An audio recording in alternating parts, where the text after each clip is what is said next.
The Rats in the Walls by Howard Phillips Lovecraft.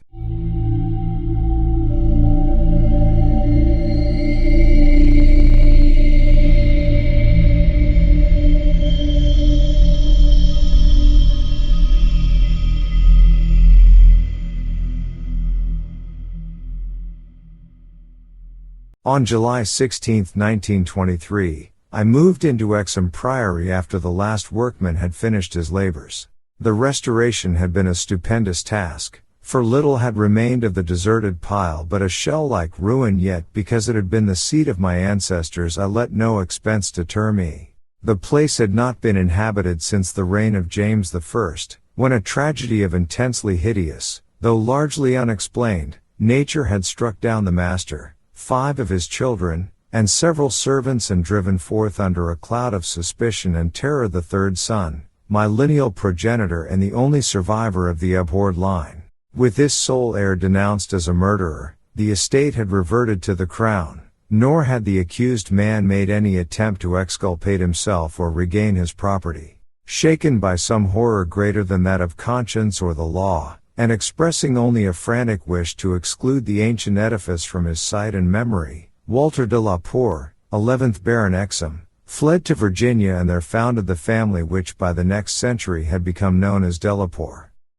Exham Priory had remained untenanted, though later allotted to the estates of the Norreys family, and much studied because of its peculiarly composite architecture and architecture involving Gothic towers resting on a Saxon or Romanesque substructure, whose foundation in turn was of a still earlier order or blend of orders, Roman, and even Druidic or native Cymric, if legends speak truly. This foundation was a very singular thing, being merged on one side with the solid limestone of the precipice from whose brink the priory overlooked a desolate valley 3 miles west of the village of Anchester. Architects and antiquarians loved to examine this strange relic of forgotten centuries, but the country folk hated it. They had hated it hundreds of years before, when my ancestors lived there, and they hated it now, with the moss and mold of abandonment on it. I had not been a day in Anchester before I knew I came of an accursed house. And this week workmen have blown up Exham Priory, and are busy obliterating the traces of its foundations. The bare statistics of my ancestry I had always known, together with the fact that my first American forebear had come to the colonies under a strange cloud. Of details, however, I had been kept wholly ignorant through the policy of reticence always maintained by the Delapores. Unlike our planter neighbors, we seldom boasted of crusading ancestors or other medieval and Renaissance heroes, nor was any kind of tradition handed down except what may have been recorded in the sealed envelope left before the Civil War by every squire to his eldest son for posthumous opening. The glories we cherished were those achieved since the migration, the glories of a proud and honorable, if somewhat reserved and unsocial Virginia line. During the war our fortunes were extinguished and our whole existence changed by the burning of Carfax, our home on the banks of the James. My grandfather, advanced in years, had perished in that incendiary outrage, and with him the envelope that bound us all to the past. I can recall that fire today as I saw it then at the age of 7, with the Federal soldiers shouting, the women screaming, and the Africans howling and praying. My father was in the army, defending Richmond, and after many formalities my mother and I were passed through the lines to join him. When the war ended we all moved north, whence my mother had come, and I grew to manhood, middle age, and ultimate wealth as a stolid Yankee. Neither my father nor I ever knew what our hereditary envelope had contained, and as I merged into the grayness of Massachusetts business life I lost all interest in the mysteries which evidently lurked far back in my family tree. Had I suspected their nature, how gladly I would have left Exham Priory to its moss, bats, and cobwebs. My father died in 1904, but without any message to leave me, or to my only child, Alfred, a motherless boy of 10. It was this boy who reversed the order of family information, for although I could give him only jesting conjectures about the past, he wrote me of some very interesting ancestral legends when the late war took him to England in 1917 as an aviation officer. Apparently the Delapores had a colorful and perhaps sinister history, for a friend of my son's, Captain Edward Norreys of the Royal Flying Corps, dwelt near the family seat at Anchester and related some peasant superstitions which few novelists could equal for wildness and incredibility. Norris himself, of course, did not take them seriously, but they amused my son and made good material for his letters to me. It was this legendary which definitely turned my attention to my transatlantic heritage, and made me resolve to purchase and restore the family seat which Norris showed to Alfred in its picturesque desertion, and offered to get for him at a surprisingly reasonable figure, since his own uncle was the present owner.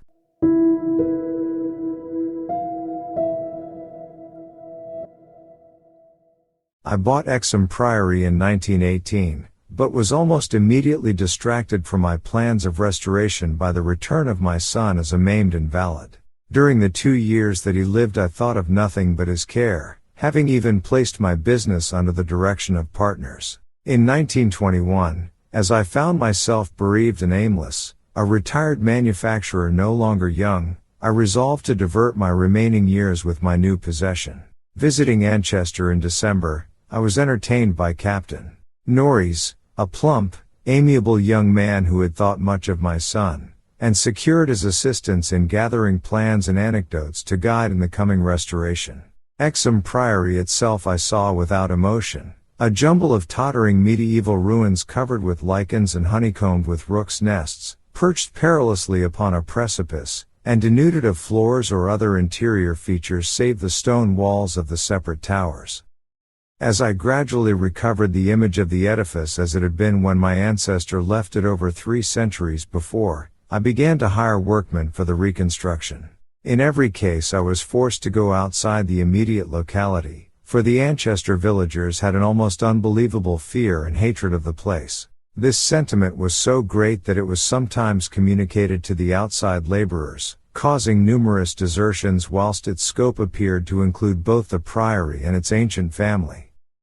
My son had told me that he was somewhat avoided during his visits because he was a Delapore, and I now found myself subtly ostracized for a like reason until I convinced the peasants how little I knew of my heritage. Even then they sullenly disliked me, so that I had to collect most of the village traditions through the mediation of Norris. What the people could not forgive, perhaps, was that I had come to restore a symbol so abhorrent to them for, rationally or not, they viewed Exham Priory as nothing less than a haunt of fiends and werewolves. Piecing together the tales which Norris collected for me, and supplementing them with the accounts of several savants who had studied the ruins, I deduced that Exham Priory stood on the site of a prehistoric temple, a druidical or anti-druidical thing which must have been contemporary with Stonehenge. That indescribable rites had been celebrated there, few doubted, and there were unpleasant tales of the transference of these rites into the Cybele worship which the Romans had introduced. Inscriptions still visible in the subcellar bore such unmistakable letters as Div. Ops. Magna. Mat. Sign of the Magna Mater, whose dark worship was once vainly forbidden to Roman citizens. Anchester had been the camp of the 3rd Augustan Legion, as many remains attest, and it was said that the temple of Cybele was splendid and thronged with worshippers who performed nameless ceremonies at the bidding of a Phrygian priest. Tales added that the fall of the old religion did not end the orgies at the temple, but that the priests lived on in the new faith without real change. Likewise was it said that the rites did not vanish with the Roman power, and that certain among the Saxons added to what remained of the temple, and gave it the essential outline it subsequently preserved, making it the center of a cult feared through half the Heptarchy. About 1000 A.D., the place is mentioned in a chronicle as being a substantial stone priory housing a strange and powerful monastic order and surrounded by extensive gardens which needed no walls to exclude a frightened populace. It was never destroyed by the Danes, though after the Norman conquest it must have declined tremendously, since there was no impediment when Henry III granted the site to my ancestor, Gilbert de la Poer, 1st Baron Exham, in 1261.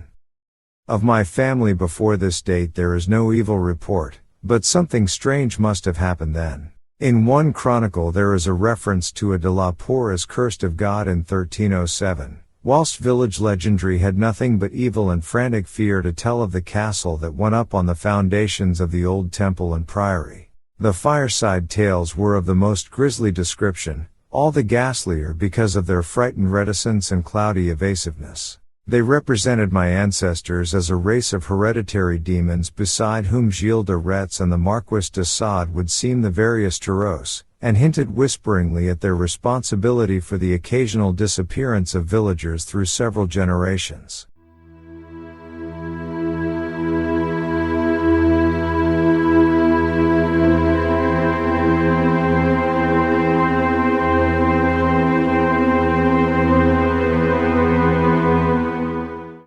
The worst characters, apparently, were the barons and their direct heirs at least. Most was whispered about these. If of healthier inclinations, it was said, an heir would early and mysteriously die to make way for another more typical scion.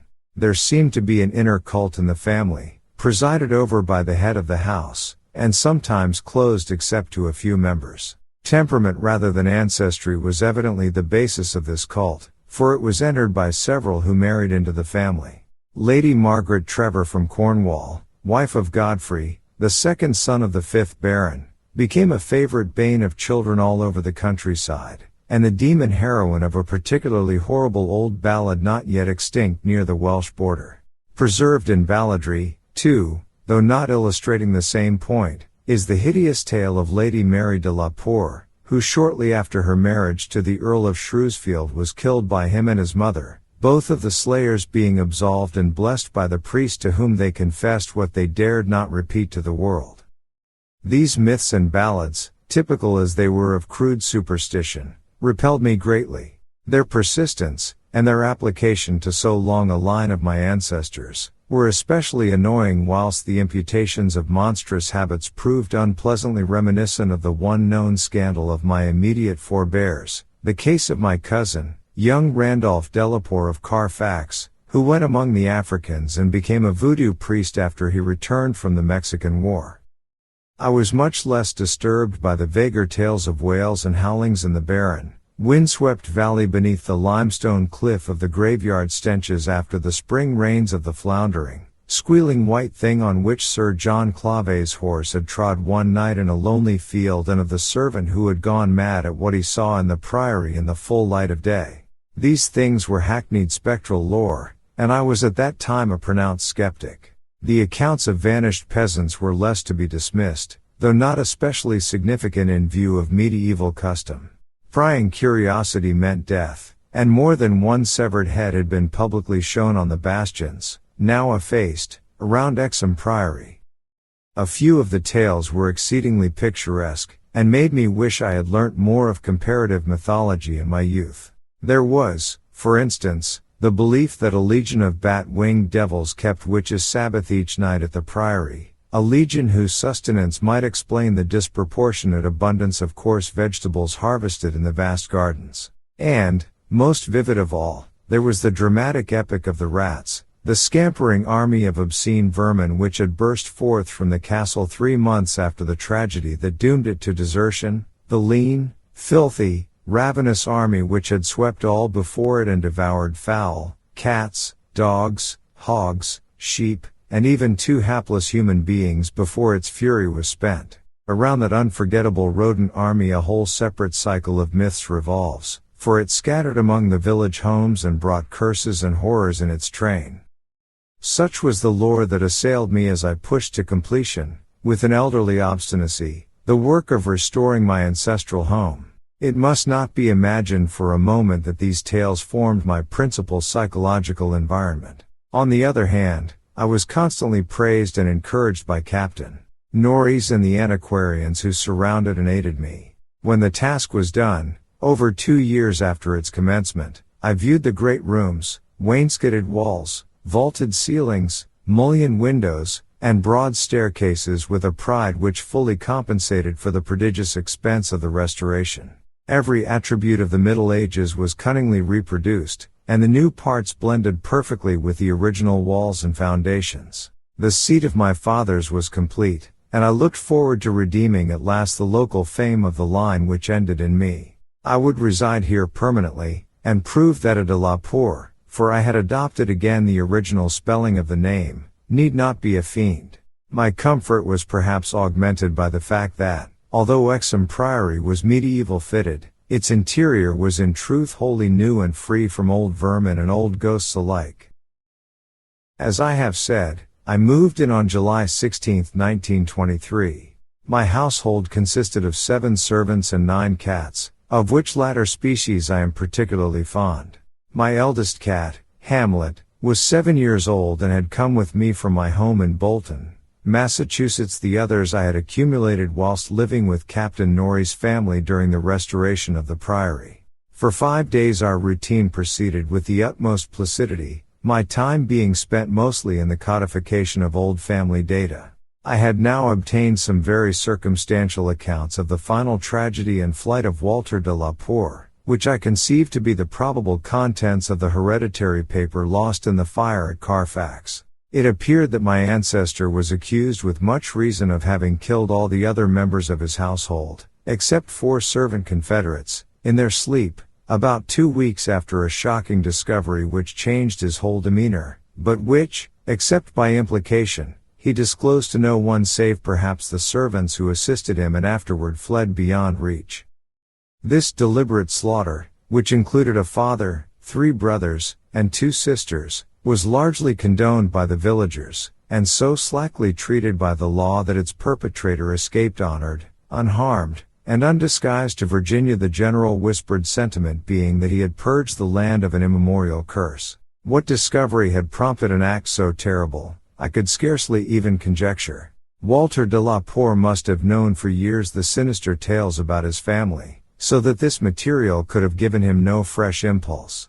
Had he, then, witnessed some appalling ancient rite, or stumbled upon some frightful and revealing symbol in the priory or its vicinity? He was reputed to have been a shy, gentle youth in England. In Virginia he seemed not so much hard or bitter as harassed and apprehensive. He was spoken of in the diary of another gentleman adventurer, Francis Harley of Bellevue, as a man of unexampled justice, honor, and delicacy. On July 22 occurred the first incident which, though lightly dismissed at the time, takes on a preternatural significance in relation to later events. It was so simple as to be almost negligible, and could not possibly have been noticed under the circumstances, for it must be recalled that since I was in a building practically fresh and new except for the walls, and surrounded by a well-balanced staff of servitors, apprehension would have been absurd despite the locality. What I afterward remembered is merely this, that my old black cat, whose moods I know so well, was undoubtedly alert and anxious to an extent wholly out of keeping with his natural character. He roved from room to room, restless and disturbed, and sniffed constantly about the walls which formed part of the old Gothic structure. I realize how trite this sounds, like the inevitable dog in the ghost story, which always growls before his master sees the sheeted figure, yet I cannot consistently suppress it. The following day a servant complained of restlessness among all the cats in the house. He came to me in my study, a lofty west room on the 2nd story, with groined arches, black oak paneling, and a triple Gothic window overlooking the limestone cliff and desolate valley, and even as he spoke I saw the jetty form of Hamlet creeping along the west wall and scratching at the new panels which overlaid the ancient stone. I told the man that there must be some singular odor or emanation from the old stonework, imperceptible to human senses, but affecting the delicate organs of cats even through the new woodwork. This I truly believed, and when the fellow suggested the presence of mice or rats, I mentioned that there had been no rats there for 300 years, and that even the field mice of the surrounding country could hardly be found in these high walls, where they had never been known to stray. That afternoon I called on Captain Norrie's, and he assured me that it would be quite incredible for field mice to infest the priory in such a sudden and unprecedented fashion. That night, dispensing as usual with a valet, I retired in the west tower chamber which I had chosen as my own, reached from the study by a stone staircase and short gallery, the former partly ancient, the latter entirely restored. This room was circular, very high, and without wainscoting, being hung with arras which I had myself chosen in London. Seeing that Hamlet was with me, I shut the heavy Gothic door and retired by the light of the electric bulbs which so cleverly counterfeited candles, finally switching off the light and sinking on the carved and canopied four-poster, with the venerable cat in his accustomed place across my feet. I did not draw the curtains, but gazed out at the narrow north window which I faced. There was a suspicion of aurora in the sky, and the delicate traceries of the window were pleasantly silhouetted. At some time I must have fallen quietly asleep, for I recall a distinct sense of leaving strange dreams, when the cat started violently from his placid position. I saw him in the faint auroral glow, head strained forward, 4 feet on my ankles, and hind feet stretched behind. He was looking intensely at a point on the wall somewhat west of the window, a point which to my eye had nothing to mark it, but toward which all my attention was now directed. And as I watched, I knew that Hamlet was not vainly excited. Whether the heiress actually moved I cannot say. I think it did, very slightly. But what I can swear to is that behind it I heard a low, distinct scurrying as of rats or mice. In a moment the cat had jumped bodily on the screening tapestry, bringing the affected section to the floor with his weight, and exposing a damp, ancient wall of stone patched here and there by the restorers, and devoid of any trace of rodent prowlers. Hamlet raced up and down the floor by this part of the wall, clawing the fallen heiress and seemingly trying at times to insert a paw between the wall and the oaken floor. He found nothing, and after a time returned wearily to his place across my feet. I had not moved, but I did not sleep again that night.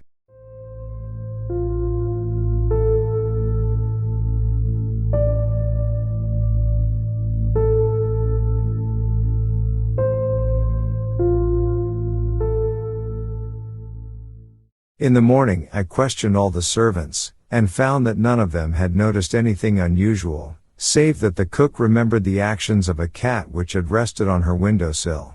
This cat had howled at some unknown hour of the night, awaking the cook in time for her to see him dart purposefully out of the open door down the stairs. I drowsed away the noontime, and in the afternoon called again on Captain Norreys, who became exceedingly interested in what I told him. The odd incidents, so slight yet so curious, appealed to his sense of the picturesque, and elicited from him a number of reminiscences of local ghostly lore. We were genuinely perplexed at the presence of rats, and Norreys lent me some traps and Paris green, which I had the servants place in strategic localities when I returned. I retired early, being very sleepy, but was harassed by dreams of the most horrible sort. I seemed to be looking down from an immense height upon a twilit grotto, knee-deep with filth, where a white-bearded demon swineherd drove about with his staff a flock of fungus, flabby beasts whose appearance filled me with unutterable loathing.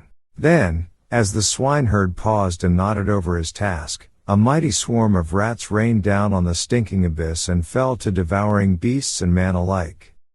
From this terrific vision I was abruptly awaked by the motions of Hamlet, who had been sleeping as usual across my feet. This time I did not have to question the source of his snarls and hisses, and of the fear which made him sink his claws into my ankle, unconscious of their effect, for on every side of the chamber the walls were alive with nauseous sound, the verminous slithering of ravenous, gigantic rats. There was now no aurora to show the state of the heiress, the fallen section of which had been replaced, but I was not too frightened to switch on the light.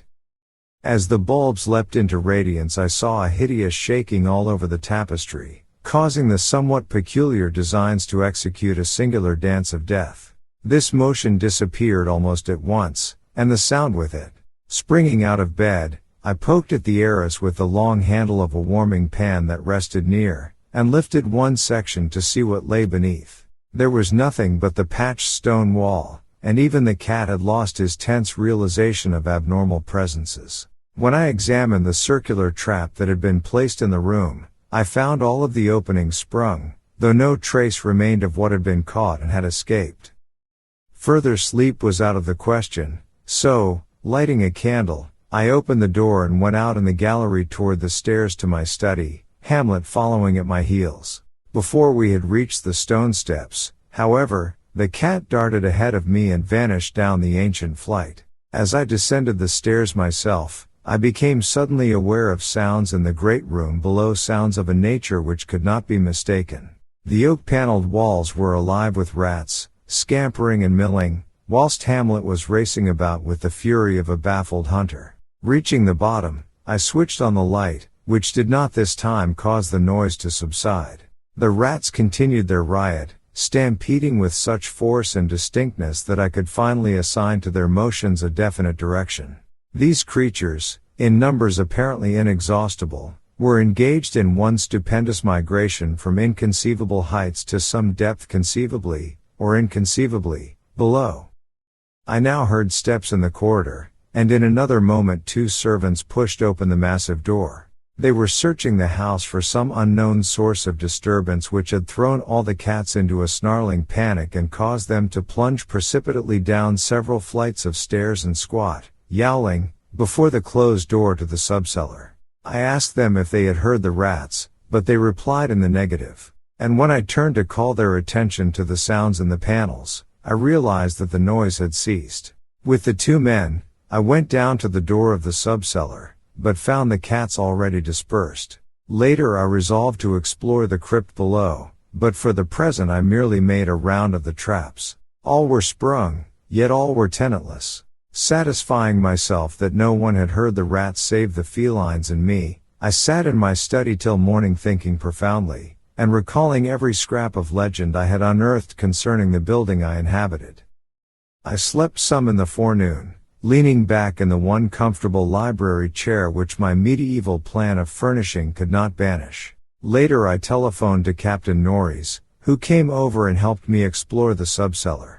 Absolutely nothing untoward was found, although we could not repress a thrill at the knowledge that this vault was built by Roman hands. Every low arch and massive pillar was Roman, not the debased Romanesque of the bungling Saxons, but the severe and harmonious classicism of the age of the Caesars indeed. The walls abounded with inscriptions familiar to the antiquarians who had repeatedly explored the place, things like P.G.D. Prop, Temp, Donia, and El Preque, Versus, Pontifi, Aetus. The reference to Aetus made me shiver, for I had read Catullus and knew something of the hideous rites of the Eastern god, whose worship was so mixed with that of Cybele. Norris and I, by the light of lanterns, tried to interpret the odd and nearly effaced designs on certain irregularly rectangular blocks of stone generally held to be altars, but could make nothing of them. We remembered that one pattern, a sort of rayed sun, was held by students to imply a non-Roman origin, suggesting that these altars had merely been adopted by the Roman priests from some older and perhaps aboriginal temple on the same site. On one of these blocks were some brown stains which made me wonder. The largest, in the center of the room, had certain features on the upper surface which indicated its connection with fire, probably burnt offerings. Such were the sights in the crypt before whose door the cats had howled, and where Norris and I now determined to pass the night. Couches were brought down by the servants, who were told not to mind any nocturnal actions of the cats, and Hamlet was admitted as much for help as for companionship. We decided to keep the great oak door, a modern replica with slits for ventilation, tightly closed and, with this attended to, we retired with lanterns still burning to await whatever might occur.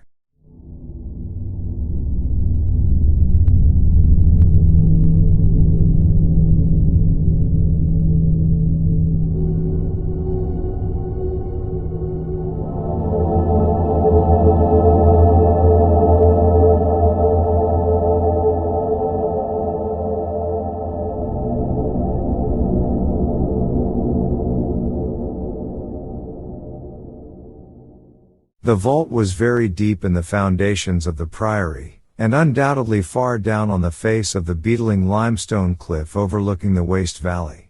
That it had been the goal of the scuffling and unexplainable rats I could not doubt, though why, I could not tell. As we lay there expectantly, I found my vigil occasionally mixed with half-formed dreams from which the uneasy motions of the cat across my feet would rouse me. These dreams were not wholesome, but horribly like the one I had had the night before. I saw again the twilit grotto, and the swineherd with his unmentionable fungus beasts wallowing in filth, and as I looked at these things they seemed nearer and more distinct, so distinct that I could almost observe their features. Then I did observe the flabby features of one of them, and awaked with such a scream that Hamlet started up, whilst Captain Norreys, who had not slept, laughed considerably. Norreys might have laughed more, or perhaps less, had he known what it was that made me scream. But I did not remember myself till later. Ultimate horror often paralyzes memory in a merciful way. Norreys waked me when the phenomena began. Out of the same frightful dream I was called by his gentle shaking and his urging to listen to the cats. Indeed, there was much to listen to, for beyond the closed door at the head of the stone steps was a veritable nightmare of feline yelling and clawing, whilst Hamlet, unmindful of his kindred outside, was running excitedly around the bare stone walls, in which I heard the same babel of scurrying rats that had troubled me the night before. An acute terror now rose within me, for here were anomalies which nothing normal could well explain. These rats, if not the creatures of a madness which I shared with the cats alone, must be burrowing and sliding in Roman walls I had thought to be of solid limestone blocks. Unless perhaps the action of water through more than 17 centuries had eaten winding tunnels which rodent bodies had worn clear and ample. But even so, the spectral horror was no less, for if these were living vermin, why did not Norreys hear their disgusting commotion? Why did he urge me to watch Hamlet and listen to the cats outside, and why did he guess wildly and vaguely at what could have aroused them?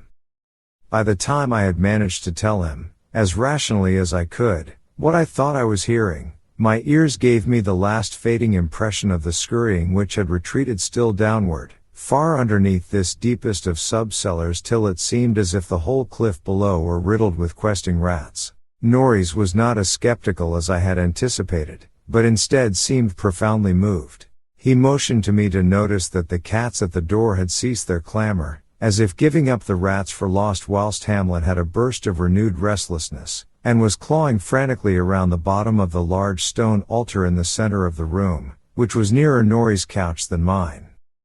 My fear of the unknown was at this point very great. Something astounding had occurred, and I saw that Captain Norreys, a younger, stouter, and presumably more naturally materialistic man, was affected fully as much as myself, perhaps because of his lifelong and intimate familiarity with local legend. We could for the moment do nothing but watch the old black cat as he pawed with decreasing fervor at the base of the altar, occasionally looking up and mewing to me in that persuasive manner which he used when he wished me to perform some favor for him. Norreys now took a lantern close to the altar and examined the place where Hamlet was pawing silently, kneeling and scraping away the lichens of centuries which joined the massive pre-Roman block to the tessellated floor. He did not find anything, and was about to abandon his effort when I noticed a trivial circumstance which made me shudder, even though it implied nothing more than I had already imagined.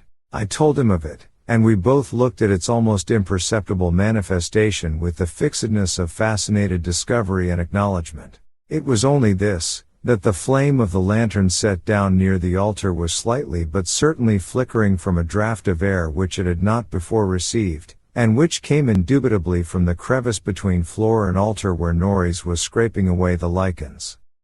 We spent the rest of the night in the brilliantly lighted study, nervously discussing what we should do next. The discovery that some vault deeper than the deepest known masonry of the Romans underlay this accursed pile, some vault unsuspected by the curious antiquarians of 3 centuries, would have been sufficient to excite us without any background of the sinister. As it was, the fascination became twofold, and we paused in doubt whether to abandon our search and quit the priory forever in superstitious caution, or to gratify our sense of adventure and brave whatever horrors might await us in the unknown depths. By morning we had compromised, and decided to go to London to gather a group of archaeologists and scientific men fit to cope with the mystery. It should be mentioned that before leaving the subcellar we had vainly tried to move the central altar, which we now recognized as the gate to a new pit of nameless fear. What secret would open the gate? Wiser men than we would have to find.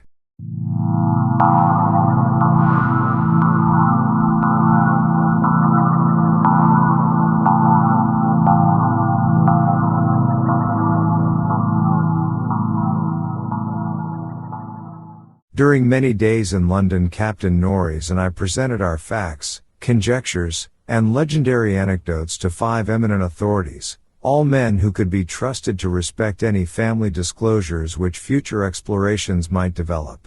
We found most of them little disposed to scoff, but instead intensely interested and sincerely sympathetic. It is hardly necessary to name them all, but I may say that they included Sir William Brinton, whose excavations in the Trode excited most of the world in their day. As we all took the train for Anchester, I felt myself poised on the brink of frightful revelations, a sensation symbolized by the air of mourning among the many Americans at the unexpected death of the President on the other side of the world. On the evening of August 7th we reached Exham Priory, where the servants assured me that nothing unusual had occurred. The cats, even old Hamlet, had been perfectly placid and not a trap in the house had been sprung. We were to begin exploring on the following day, awaiting which I assigned well-appointed rooms to all my guests.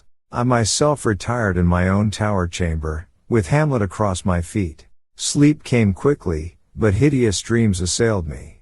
There was a vision of a Roman feast like that of Trimalchio, with a horror in a covered platter. Then came that damnable, recurrent thing about the swineherd and his filthy drove in the twilit grotto. Yet when I awoke it was full daylight, with normal sounds in the house below. The rats, living or spectral, had not troubled me and Hamlet was quietly asleep. On going down, I found that the same tranquility had prevailed elsewhere, a condition which one of the assembled savants, a fellow named Thornton, devoted to the psychic, rather absurdly laid to the fact that I had now been shown the thing which certain forces had wished to show me. All was now ready, and at 11 a.m. our entire group of 7 men, bearing powerful electric searchlights and implements of excavation, went down to the subcellar and bolted the door behind us. Hamlet was with us, for the investigators found no occasion to despise his excitability, and were indeed anxious that he be present in case of obscure rodent manifestations. We noted the Roman inscriptions and unknown altar designs only briefly, for 3 of the savants had already seen them, and all knew their characteristics. Prime attention was paid to the momentous central altar, and within an hour Sir William Brinton had caused it to tilt backward, balanced by some unknown species of counterweight.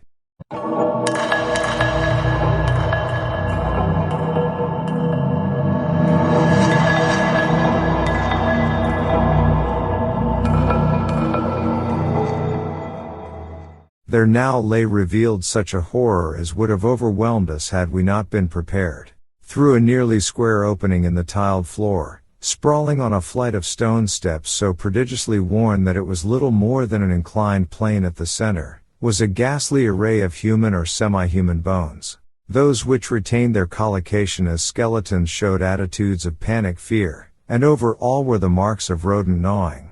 The skulls denoted nothing short of utter idiocy, cretinism, or primitive semi-apedom.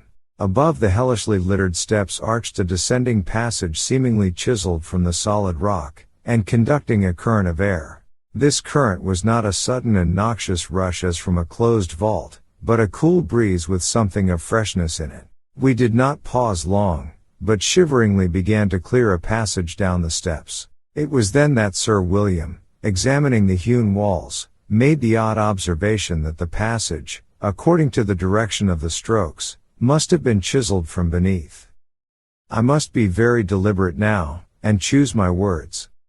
After plowing down a few steps amidst the gnawed bones we saw that there was light ahead, not any mystic phosphorescence, but a filtered daylight which could not come except from unknown fissures in the cliff that overlooked the waste valley. That such fissures had escaped notice from outside was hardly remarkable, for not only is the valley wholly uninhabited, but the cliff is so high and beetling that only an aeronaut could study its face in detail. A few steps more, and our breaths were literally snatched from us by what we saw, so literally that Thornton, the psychic investigator, actually fainted in the arms of the dazed man who stood behind him. Norris, his plump face utterly white and flabby, simply cried out inarticulately, whilst I think that what I did was to gasp or hiss, and cover my eyes. The man behind me, the only one of the party older than I, croaked the hackneyed, "My God!" in the most cracked voice I ever heard. Of 7 cultivated men, only Sir William Brinton retained his composure, a thing more to his credit because he led the party and must have seen the sight first. It was a twilit grotto of enormous height, stretching away farther than any I could see, a subterraneous world of limitless mystery and horrible suggestion. There were buildings and other architectural remains. In one terrified glance I saw a weird pattern of tumuli, a savage circle of monoliths, a low-domed Roman ruin, a sprawling Saxon pile, and an early English edifice of wood, but all these were dwarfed by the ghoulish spectacle presented by the general surface of the ground. For yards about the steps extended an insane tangle of human bones, or bones at least as human as those on the steps. Like a foamy sea they stretched, some fallen apart, but others wholly or partly articulated as skeletons, these latter invariably in postures of demoniac frenzy, either fighting off some menace or clutching other forms with cannibal intent. When Dr. Trask, the anthropologist, stooped to classify the skulls, he found a degraded mixture which utterly baffled him. They were mostly lower than the Piltdown man in the scale of evolution, but in every case definitely human. Many were of higher grade, and a very few were the skulls of supremely and sensitively developed types. All the bones were gnawed, mostly by rats, but somewhat by others of the half-human drove. Mixed with them were many tiny bones of rats, fallen members of the lethal army which closed the ancient epic. I wonder that any man among us lived and kept his sanity through that hideous day of discovery. Not Hoffman or Housemans could conceive a scene more wildly incredible, more frenetically repellent, or more gothically grotesque than the twilit grotto through which we seven staggered, each stumbling on revelation after revelation, and trying to keep for the nonce from thinking of the events which must have taken place there 300 years, or 1,000, or 2,000, or 10,000 years ago. It was the antechamber of hell, and poor Thornton fainted again when Trask told him that some of the skeleton things must have descended as quadrupeds through the last 20 or more generations.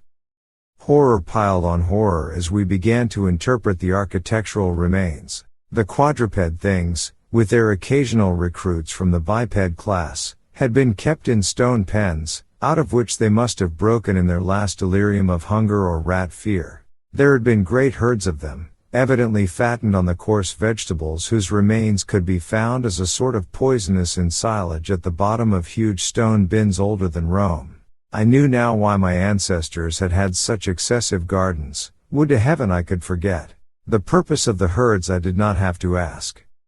Sir William, standing with his searchlight in the Roman ruin, translated aloud the most shocking ritual I have ever known and told of the diet of the antediluvian cult which the priests of Cybele found and mingled with their own. Norreys, used as he was to the trenches, could not walk straight when he came out of the English building. It was a butcher shop and kitchen, he had expected that, but it was too much to see familiar English implements in such a place, and to read familiar English graffiti there, some as recent as 1610. I could not go in that building whose demon activities were stopped only by the dagger of my ancestor Walter Delapore. What I did venture to enter was the low Saxon building, whose oaken door had fallen, and there I found a terrible row of 10 stone cells with rusty bars. 3 had tenants, all skeletons of high grade, and on the bony forefinger of one I found a seal ring with my own coat of arms. Sir William found a vault with far older cells below the Roman chapel, but these cells were empty. Below them was a low crypt with cases of formally arranged bones, some of them bearing terrible parallel inscriptions carved in Latin, Greek, and the tongue of Phrygia. Meanwhile, Dr. Trask had opened one of the prehistoric tumuli, and brought to light skulls which were slightly more human than a gorilla's, and which bore indescribable ideographic carvings.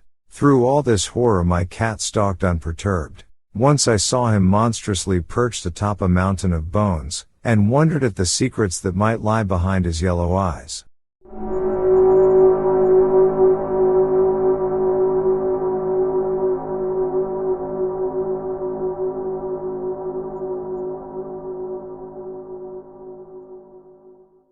Having grasped to some slight degree the frightful revelations of this twilit area, an area so hideously foreshadowed by my recurrent dream, we turned to that apparently boundless depth of midnight cavern where no ray of light from the cliff could penetrate. We shall never know what sightless Stygian worlds yawned beyond the little distance we went, for it was decided that such secrets are not good for mankind.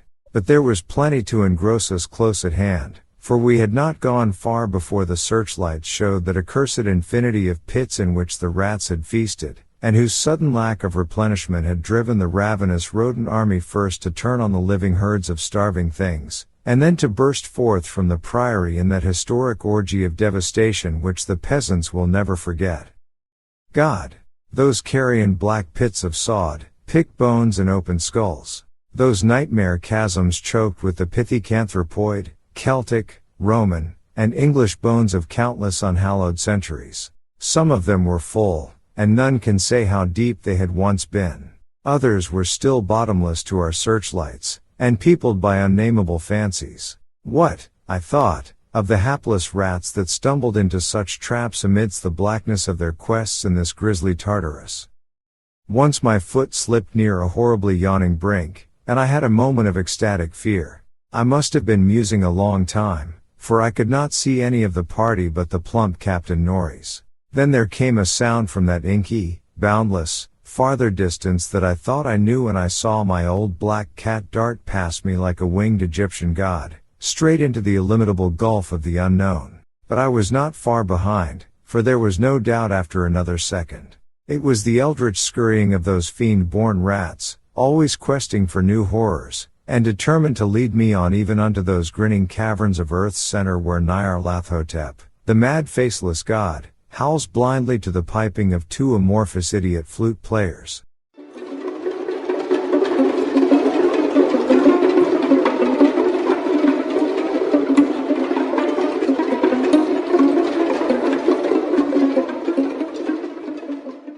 My searchlight expired, but still I ran. I heard voices, and yowls, and echoes, but above all there gently rose that impious, insidious scurrying, gently rising, as a stiff bloated corpse gently rises above an oily river that flows under endless onyx bridges to a black, putrid sea.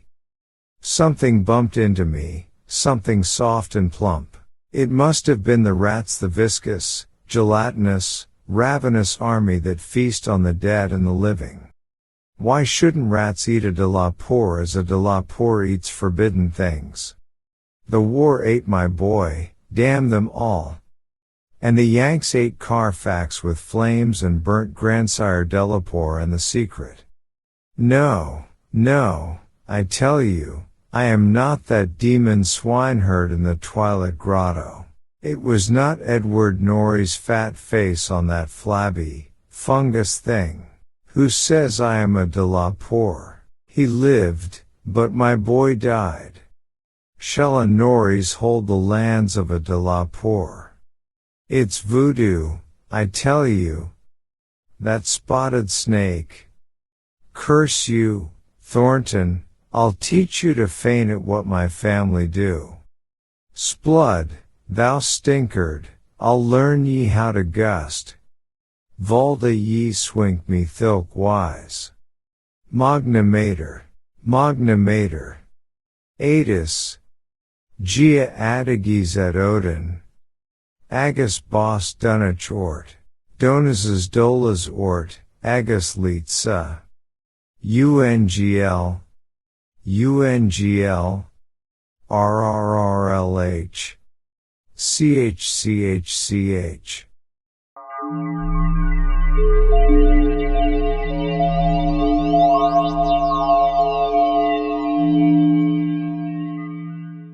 That is what they say I said when they found me in the blackness after 3 hours, found me crouching in the blackness over the plump, half-eaten body of Captain Norris, with my own cat leaping and tearing at my throat. Now they have blown up Exham Priory, taken my hamlet away from me, and shut me into this barred room at Hanwell with fearful whispers about my heredity and experiences. Thornton is in the next room, but they prevent me from talking to him. They are trying, too, to suppress most of the facts concerning the Priory. When I speak of poor Norries they accuse me of a hideous thing, but they must know that I did not do it. They must know it was the rats, the slithering, Scurrying rats whose scampering will never let me sleep, the demon rats that race behind the padding in this room and beckon me down to greater horrors than I have ever known. The rats, they can never hear the rats in the walls.